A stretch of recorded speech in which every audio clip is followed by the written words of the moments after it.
Transfer posting की बात होती है, स्थानांतरण नीति बनी थी, वो बात।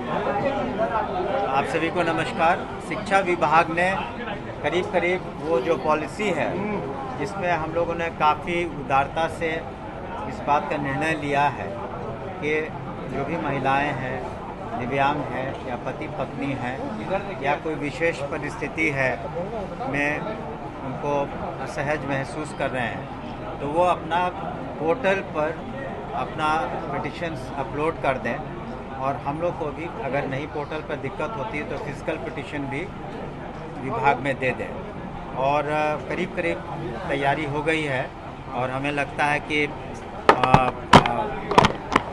एक सप्ताह के अंदर या 10 दिन हो सकता लगे, उसमें हम लोग अप्रूवल करके फिर उसको प्रोसेस करने में जो वक्त लगे, 1 सप्ताह 2 सप्ताह जो लगे, हमें उम्मीद है इस महीने के अंत तक, इस महीने नहीं सितंबर माह के अंत तक हम लोग सारे निर्णय ले लेंगे। सर, शिक्षा विभाग ने आदेश है वो ऑनलाइन अटेंडेंस लगाएंगे, इसका कई शिक्षक संघ और शिक्षक विरोध भी कर रहे हैं कि वहाँ पर नेटवर्क प्रॉब्लम होता है। करीब करीब ये कभी कहीं परेशानी आ रही है, तो ऐसा नहीं है कि किसी का हम लोग कटौती करते हैं। उसमें जो हम लोगों का पोर्टल है तो उसमें कभी कभी ऑफलाइन या अन्य कारणों से परेशानियां होती हैं, लेकिन देखिए अब धीरे धीरे सभी को ये बात को समझना चाहिए कि टेक्नोलॉजी का हम लोग जितना अच्छा इस्तेमाल कर सकें ताकि पारदर्शिता आ सके और एक डिसिप्लिन के तहत पढ़ाई हो सके।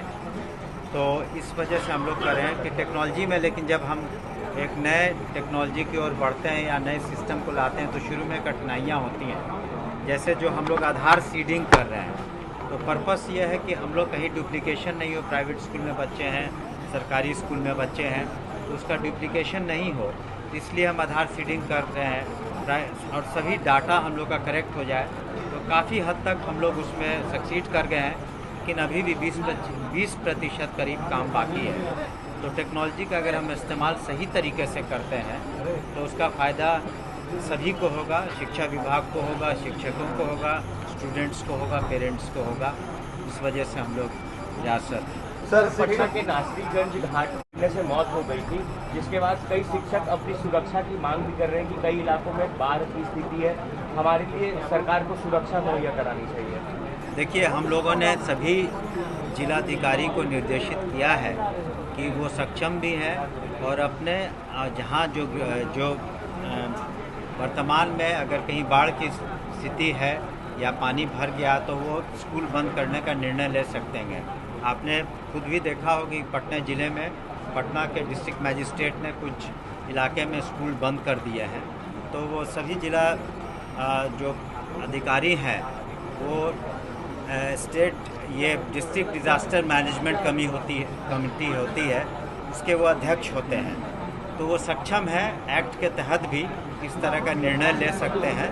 और हम लोगों ने सभी डीएम्स को भी ये निर्देशित किया है कि आवश्यकता अनुसार अपने डिस्ट्रिक्ट में जहां आवश्यकता पड़ेगी उस स्कूल को बंद कर देंगे। सर, एक सवाल ये है सर, विद्यालय के जो आपके रात्रि प्रहरी हैं उनका लंबे समय से मांग रहा है, उनका सर कुछ पेमेंट अटका हुआ है? 10 महीने से पेमेंट लगभग अटका हुआ है।